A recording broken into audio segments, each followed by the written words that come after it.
Dames en heren, welkom bij wederom een podcast, videocast, wie ze toch wil nemen, over Landgrafse carnavalsmuziek. Inmiddels hebben we de presentatie achter de rug. Verle het Eerste had deel 6 gelanceerd, steekt nu ook op alle streamingdiensten. En nu zitten we met een hele speciale gast. In die zin, hij had één keer metgedaan aan het LCMK, van wat ik me in ieder geval kan herinneren. Maar misschien nu vandaag nog een ganz ander van. Maar we gaan allereerst, want de techniek toon liet, even luisteren naar dat prachtige nummer.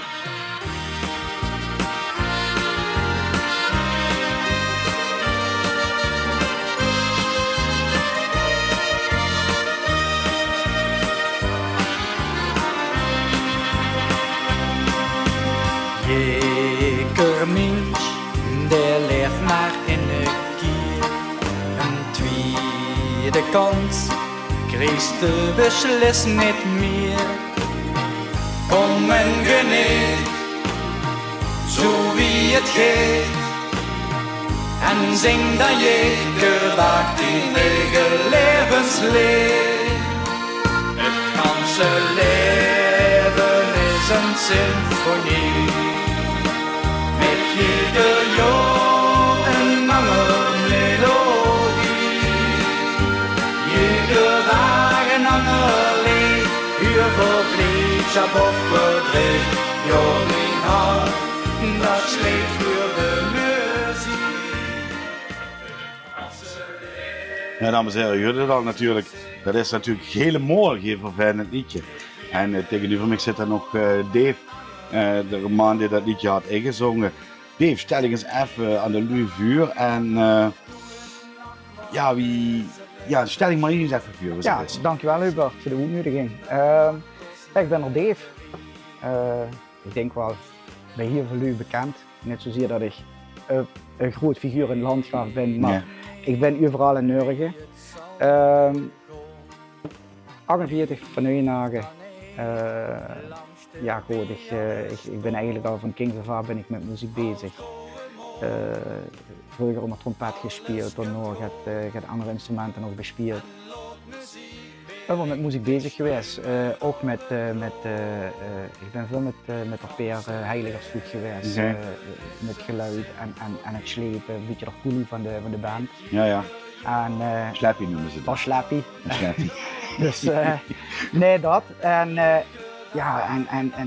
ik gaat gedashjockey dan nog helemaal wat ik nog helemaal een beetje doe. Ja, dus ja, dat. Ja, oké. Ja. Maar goed, je bent ooit prins geworden de Gede. Dat is al lang geleden, 26 jaar geleden. 26 jaar geleden, dat was dus in 2000. Dat was 2000. Januari 2000. Ja, 26, ja oké, 2000. Ja. Ja, oké, dat is voor mij gewoon een tijd geleden. Kijk, het enige wat ik me direct herinner, ik bedoel aanvroegen inderdaad bij die presentatie die van had, is van, ik zie dat optreden van dich en ik zie dich volgens mij de bühne afrennen. Wat hast u zelf nog in gedachten überhaupt van dat optreden? Want dit zou ik me kunnen herinneren, ja. Maar of het ook al niet waar is, dat is natuurlijk een tweede. Toen sprak ze me over aan, zo van, goh, ik weet nu waar dit en dat. En toen stelde het me die vraag en ik had zeggen van, ik ga echt zeggen van, ik heb geen flauw idee. Ik weet dat ik dat optreden aangaat, dat ik stervens nerveus word. Dat is wel een beestie. En, maar of ik meteen die bühne afgerend word, of ik zou het echt, dan zou ergens beeldmateriaal moeten hier worden terug en vingen. Maar ik ga er totaal geen... Nou ja, ik hou dus niet meer op de radar waar dat deed voor. En op een gegeven moment, via een oproep van Facebook van het stoel door Hans, had ik uiteindelijk die kunnen opsporen inderdaad, want ik hou zich al weet zo wat. Nou, schuif dat muziekstukje dan maar later op, dat kunt dan wel, dat meldt zich vanzelf van. En warempel, mijn vrouw zag inderdaad die oproep storen en vandaar dat we inderdaad het liedje inderdaad op deel 4 van gezet, Het leven is een symfonie. Maar het leven is een symfonie, wie kunt ze op dit idee om zo eigenlijk heel mooi carnavalsnummer te maken, maar eigenlijk ook niet direct echt carnavalsnummer, want het is eigenlijk de standaard dingen die zijn carnavalsmuziek huurt, die huurt zij net een truc. Nee, dat klopt. Het was zo, via het LCMK kwam op een gegeven moment een samenwerking met de Hans Sterk uit Brunsum.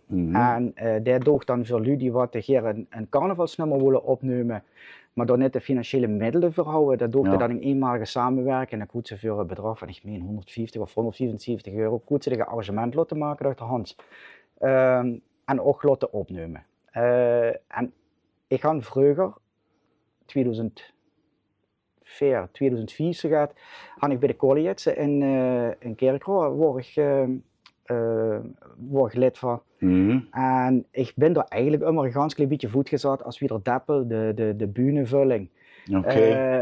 Want er gaat echt gezongen moet worden, dan houden die andere twee houden dat al door. En ik ga op een gegeven moment zeggen van, weet je, jongens, wanneer ik alleen maar bühnenvulling ben, dan vind ik mijn titel kostbaar. En ik ben gewoon eerlijk, weet je, ik ben geen Ed Sheeran. Nee. Maar dat ik nu aan van, ik ben een valse kroon, dat nu ook wel niet. Nee. En dat wordt op dat moment wat speelde. Het kwam dat van het LCMK, dat kwam dus voorbij. En ik gauw zeggen van, ja, maar misschien moet ik dat eens gewoon doen. Ja, de vrouw van mij die zag toen ook van, ja, want ze zei, ja, wel, toch dat toch gewoon. Enfin, ik naar de Hans Sterk, je zag wat ik hier wil. Ik zei, luister, ik zei, ik wil geen hoenpapa, ik zei, ik wil geen allem raketenpolka. Ik zei, ik wil graag eens een keer een liedje. Ik zei, in de stijl van de Erwin, ik zei, en dan een beetje een ballade. Ja. Nou, zo gezegd, zo gedaan. De belt me een week of 2 later belde me op. David, gaan gaat verder, stuur het tegen Durg. Of kom het tegen me holen, whatever. En toen kwam dat liedje kwam naar voren. En ik moet ganz eerlijk zeggen, de eerste 2, 3 keer dat ik het hoorde, had ik eigenlijk gezegd van, het gaat hem niet worden. Ik heb echt gezegd van, nou. En qua smaak of qua huigte of wat? Nee, qua smaak. Ik hou gezegd van de tekst, ik denk ja. Maar ja goed, ik hou de man die opdracht gegeven, dus ik laat maar lopen. Op dat moment wordt er wens voor eens een keer een eigen nummer uit te brengen, wat groter als wat daadwerkelijk ten gehore gebracht wordt. Nu, bijna 18 jaar later, had die tekst, had dat liedje, een hele andere lading gekregen. En ja goed, ik ga met mijn vrouw en mijn gezin voor nog immer behoorlijk roerige tijden gehad. Ja, en mensen dan op een gegeven moment, ja precies, dat kunnen een jekker gezin vuur. En wanneer ik dan nu naar de tekst luister, dan is eigenlijk maar één ding belangrijk. En dat is gewoon, het leven is gewoon een symfonie. Ja. En dat, wat dat betreft had het een hele andere lading gekregen voor mij. Dat wordt 18 jaar geleden gewoon een liedje woord. Zei het nu voor mij wat de afgelopen 18 jaar de revue gepasseerd is. En dat vond ik eigenlijk wel bijzonder wie voor contact aan het gaan en wie ze mij dat liedje nog een keer bezorgd had. Ben ik het gaan luisteren en toen kreeg ik op een gegeven moment die lading. En ja, daar word ik wel, moet ik zeggen, redelijk emotioneel onder. Ik kan me geen voorstellen, want eigenlijk is het best een tranentrekker, toch? Of wat? Ja. Ik bedoel, ik heb slechtere nummers gehoord die dat voor elkaar kringt. Maar wordt het dan de tekst of wordt het de stem? Nee, ja, maar weet je, ik vind het allemaal zo'n lange discussie. Hè? Ik bedoel, weet je, daar is bepaalde stemmen en daar is bepaalde muziek daarvoor. Ja, dat is waar. Los van het feit dat ik artists en repertoire een hele irritante term vind, want dan hassen iemand ze ook het precieze repertoire bij lui. Vind ik toch dat ze zo'n klinkstem op dat liedje has. Mag het net veel meer gevoeliger dan dat er bijvoorbeeld misschien wel een Erwin gezongen hou met een veel forsere stem en veel meer dingen. Dus ik vind dat klingen in wat die stem door had, vind ik echt prima. En ik weet ook gewoon wie ik dat hoor. Ik denk, de eerste keer denk wow, dat heb ik het gans anders. Ja. En ik vond dat vanaf het begin af aan eigenlijk altijd al direct een mooi nummer. Oh, ik weet niet wie dat ooit is gewaardeerd bij het LCMK, waarschijnlijk best de laatste geworden. Ik word gelukkig net laatste, maar volgens mij veel laatste. Ja. Zo gaat het niet geest. Ja. Dat was nog in de tijd wie de parkstation al jeker jaar meedoogde en de Prinsenrood van Schaasberg. Ja, die zaten immer in de hogere regionen met de nummers. En dat is ook wel logisch, want ze de nummers huur, dat zijn alle van die schoenkelaars en die polka's. Hartstikke leuke nummers. Ja, goed, maar... Ik wist ook dat ik op dat moment een hele vreemde eend in de bijt word. Dat hoor ik. Oké, vandaag die zenuwen waarschijnlijk op de bühne. Hoogstwaarschijnlijk wel. Ja.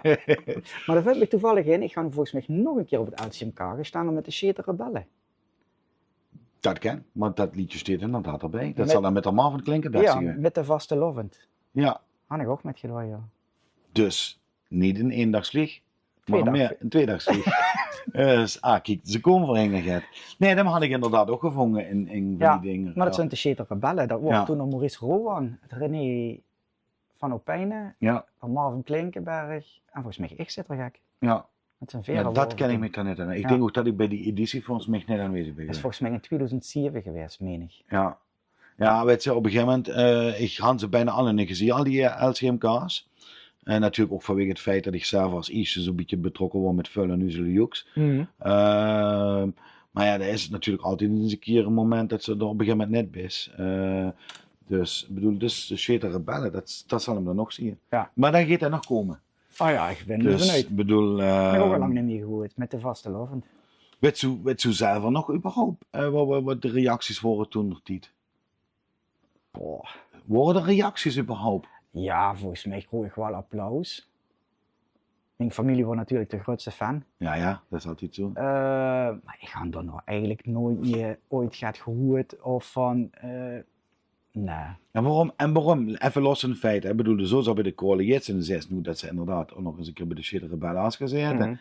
Daar is wel een hele grote tussenpoos in feite waar er niks gebeurd is. Waar dat bewust of fout gewoon zo gaat van, ja, Nou. weet je, ik vind het zingen leuk, maar wow, Nou, dit nummer. ja. Ja, weet je, ik woon met de vrouw, vaak kinderen, daar worden kinderen op komst.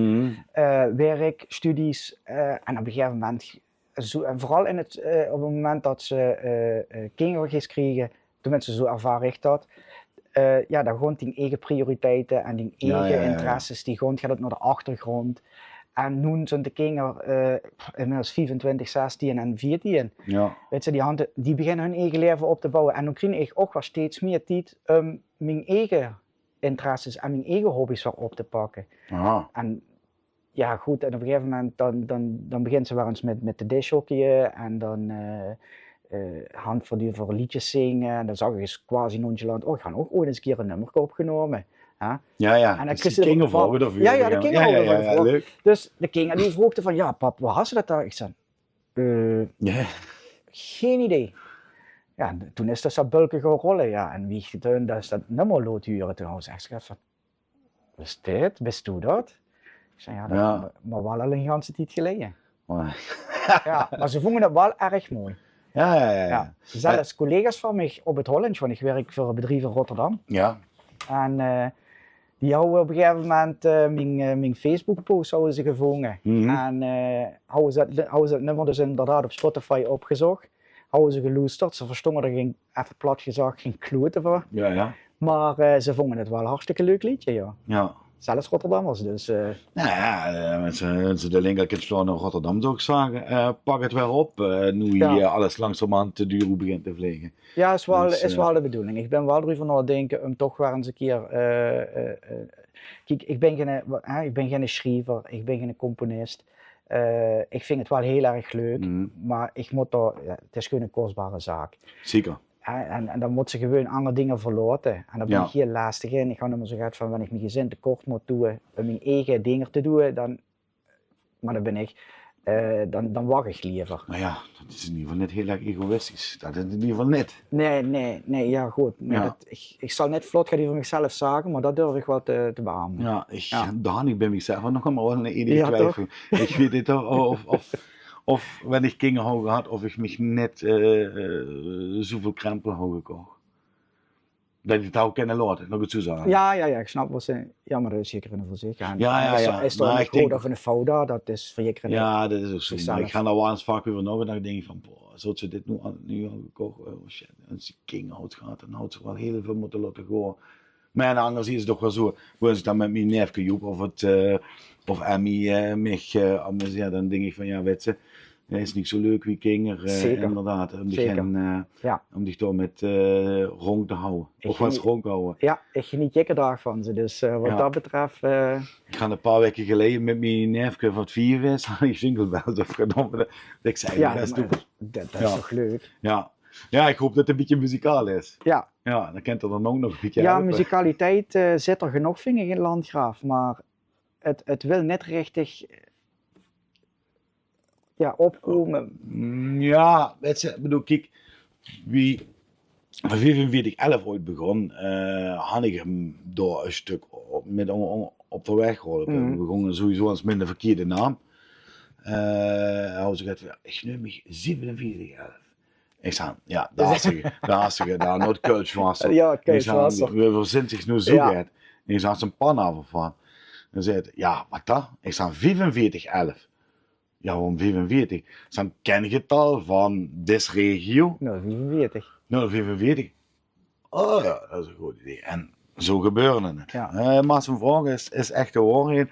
Maar weet je, er moet natuurlijk ook de kijk, we hebben natuurlijk nu de Tim erbij, die in feite nog in Landgraaf woont. Ja. En ja, het is natuurlijk met 2 artiesten is het redelijk dun gezaaid. Maar ja, weet je, ik denk ook dat ze het anders moet. Ik denk dat ze toch anders moeten bekijken nu in deze tijd. Ik denk dat de concours, zo wie dat wordt, moet ze in Landgraaf niet meer willen organiseren. Want het zorgt meer voor harde nijd. Ja. Dan dat het daadwerkelijk zorgt voor dat ze inderdaad goed met elkaar samenwerken. En ik vind de samenwerking tussen carnavalsverenigingen de laatste jaren is vele malen beter geworden. Oh god, joh. Ja. Dat waren andere tijden. Ja, dat waren zeker andere tijden. Voornamelijk ook door een x-aantal oudere mensen die niet los kunnen laten een eigen wereldje, of dat nou gewoon of zo is. Dus ik denk wat dat betreft, maak gewoon een leuk liedje. Laat het iemand huren. Zit er op potentie, neem het op en maak een leuke videoclip. Het is inderdaad al niet goedkoop, maar het hoeft ook net al niet duur te zijn. Nee, zeker niet. Met de hedendaagse apparatuur, hè, ik bedoel, praktisch gewoon in een normale telefoon wat ze tegenwoordig gaat, dan maken ze de mooiste video's met. En ik ben van mening, dan kun je het zich op de eindmontage aan. Daar is echt heel veel winst in te behalen. Ja. En er hoeft geen camera's van duizenden euro's, dat is lang niet meer. Nee, dat is ook zo. Ik bedoel, kijk, en natuurlijk werden natuurlijk professionele bedrijven ingehuurd en ik ga ook gewoon af en toe prijzen inderdaad van tegen de 6000 euro van een videoclip. Dan denk ik, ja, of dat nu echt bij de hobby huurt, is een tweede vraag. Dan haast toch geen hobby meer, vind ik. Nee, maar dat is ook natuurlijk een beetje de gekkigheid voor de LVK de laatste jongen. Volg ze dat eigenlijk een beetje? Ik volg het wel. Ik hou toevallig laatst de halve finalisten van het LVK opgezocht. Op Spotify, want ik wil helemaal wel een beetje weten van wat speelt er. En dan moet ik eerlijk zeggen, dan had ik het net over de namen die ik net goed, want ik ken er net veel bij namen. Maar echt bekende namen zoals Spik en Span, Rampetamp, wat was nog meer, Arts en Verlieshout. Vond ik de liedjes een beetje tegenvallen. Wanneer ik kijk naar vorig jaar, het jaar ervoor, waar Arts van Lieshout met kwam en waar ze nu met komen, dan denk ik van, dat is wel een buurlijke stap terug qua vibe.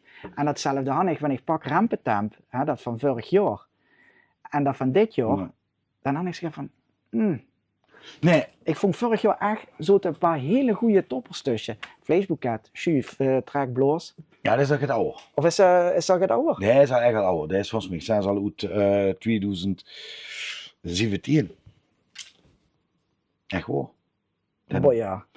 Nee, maar goed, maar ik voel wel wat ze zei inderdaad. Ik vind inderdaad ook de Van Lieshout en Arts vind ik dit jaar ook echt het minder. Maar het is natuurlijk ook allemaal zo. Ik wil zeggen, op een gegeven moment grond nu het van die verwachten dat ze er steeds. Ja.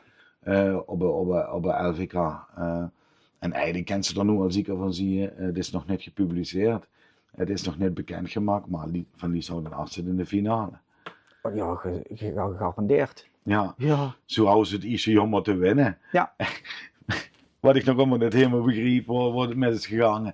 Maar ja, dit had ook gewoon te maken met een bepaalde bekendheid. Hè? Ik bedoel, Spik en Span had ook heel erg lang nodig gehad voordat ze eigenlijk redelijk geaccepteerd worden. Ja.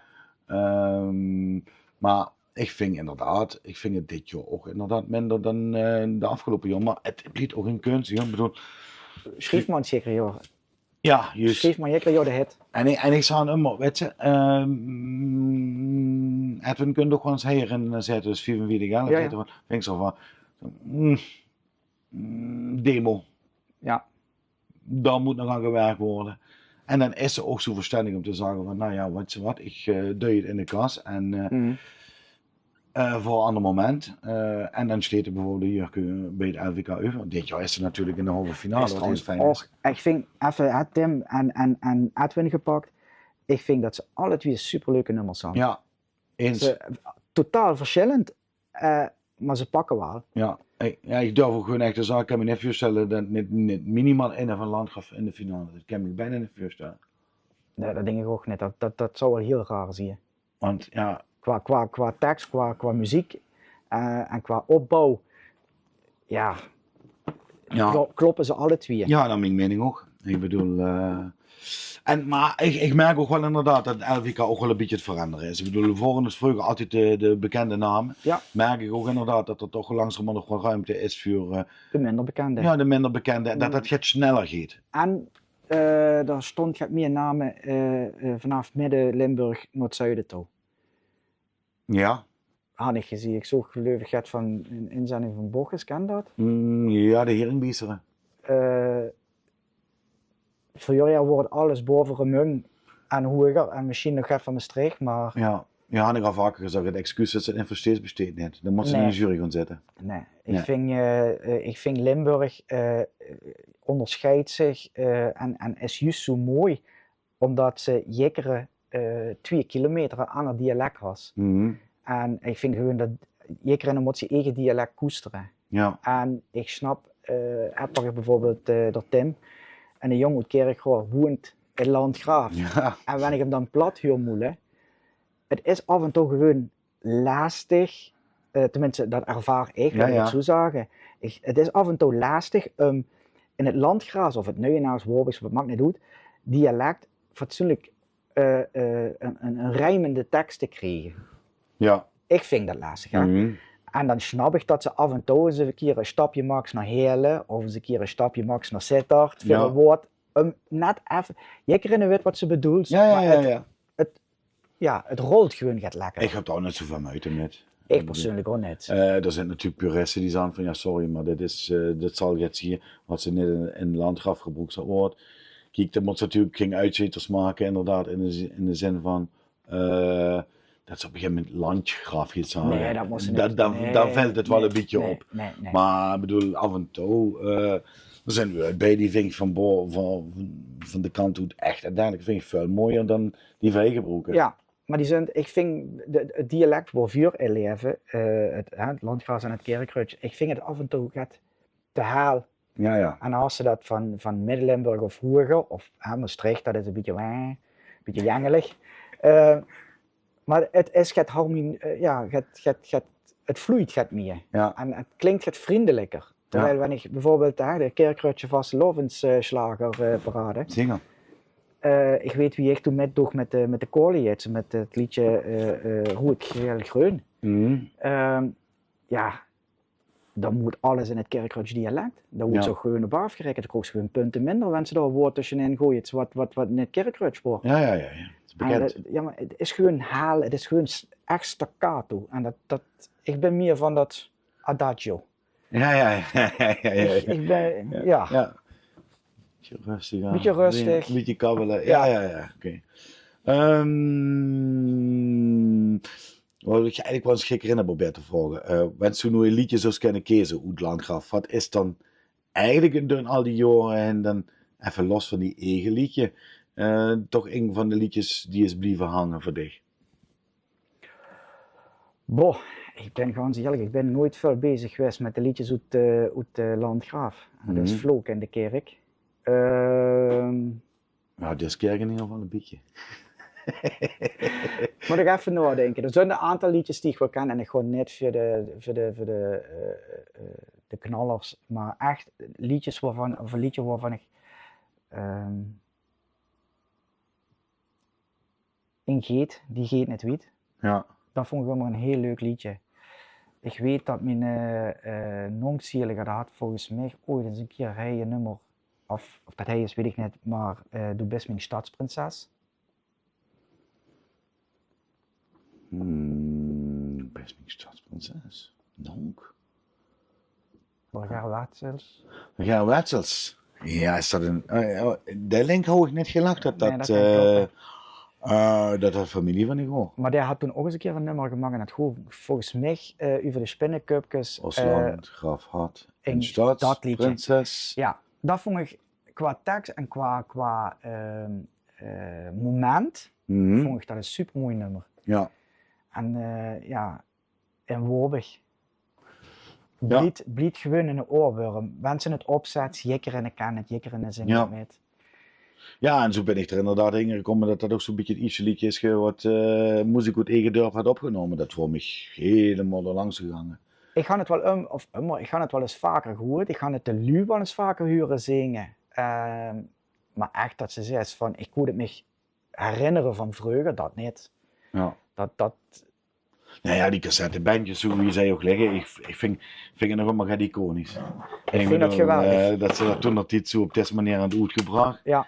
En ja, mijn persoonlijke favoriet is en blijft toch ja, van Muziek uit eigen dorp tot Zuid-Amerikaan is toch wel een van de dingen waar ik eng aan hang.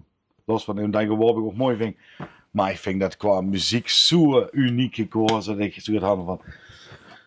Ja, degene die dat bedacht had hem al bijna achterlijk zien en zit binnenkort hij ook voor een interview. chic. Dus ik ben Echt hoor? Ja, ik ben, Oh, geweldig. Ja, Dat vind ik eigenlijk wel een klinge wensje. ja. Nou ja, we hadden elkaar ontmoet. Hij had me Ja. goed de punten gegeven voor wie ik misschien even Die laten zien. is een maestro was. Ja, had ze weer ooit gemak, hè, de Barbara. Wat een gekkigheid, gek. Oh, wat leuk. Ja, de hand had inderdaad toen had hij mij inderdaad beoordeeld, dus had ik dat maar gewinnen. Dus daar zit hij, over een paar dagen zit hij inderdaad voor een interview.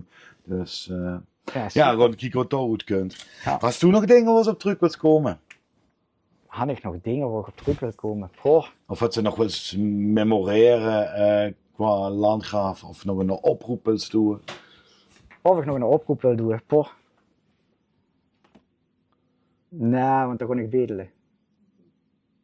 Ja, zijn er lui die mij willen helpen, dan Met een tekst? ben ik tekst of zo. Ik ga wel gaat, we gaan vooral eens een paar keer over gehad, over AI. En, maar ja goed, die snappen de Limburgse tekst niet, dus... Ja. Maar ja, ik zou echt nog wel eens een keer een contributie willen leveren aan de landgraafse muziek. Oké. Ik vind eigenlijk dat meerdere lui zouden moeten of mogen doen. Zeker? Dat wens, of het mag het niet doen dat ze nu in Maastricht is of dat ze nu in Venlo is of wat dan ook daartussenin, dat ze ook eens een keer lui uit eigen dorpjes zingen. Ja. Want het zijn wat ze zeggen, het zijn allemaal de gevestigde namen die ze tijdens de carnaval huurs. En daarom vind ik ook die project vind ik zo heel erg sterk. En dat kon ik zeker gewoon dat ter harte nemen wanneer ik gewoon drieën met de carnaval. Dan gaat sowieso, liedjes uit Landgraaf gedraaid werden. Want het zijn eigenlijk hele mooie, pure nummers. Ja. Met teksten die geschreven zijn uit de liefde voor het dorp, de stad. Zo is het. En dat mag breder gedragen worden, dus Ja. dat. Ik denk dat met die tekstschrijvers wel goed gaat komen. Ik bedoel, ik ga zelf nog wel een arsenaal aan lui die dich daarbij zo kunnen helpen. Dus wenn zo een zieke die ideetjes opschrijft wat ze has, waar het over op moet gaan, of daar zal gewoon een x-aantal dingen opgeschreven. Ja, dan kan ik in ieder geval aan de juiste lui daar van wezen. En dan kan er altijd kijken wat we kunnen doen. Nou, dat zou ik heel leuk vinden. Ja, nee, dat moet geen probleem zijn. Ja, super. Dus wil ik het hierbij laten. Ik wil dat even bedanken. En ik ben blij dat ik hem gevonden heb. Want er was even een zoektocht inderdaad naar wie is dit heeft nu. Ja, nogmaals, we kennen elkaar wel. Maar soms is zijn gedachte net helemaal van wat moet die jong, wat moet die jong of wat moet die jong. En ik heb van elkaar gevonden via Facebook. Dus je ziet, delen is heel belangrijk soms, dames en heren. En ze komen voor inderdaad een stukje weer in het leven. Ik wil u bedanken voor nu. Houd het in de gaten. Ja, Landgraaf gaat streaming op de website. Er kunt u voor dit nog een presentatie. Wanneer het allemaal helemaal verdig is. En tot die tijd wens ik u alvast een schöne Vaseloven en bis de volgende keer. Groetjes. Kom zo wie het geeft. En zing dan je dag die eigen levenslied. Het ganse leven is een symfonie. Met ieder jaar een lange melodie. Ieder dag een ander lied. Uur voor blijdschap of verdriet. Ja, mijn hart, dat sleept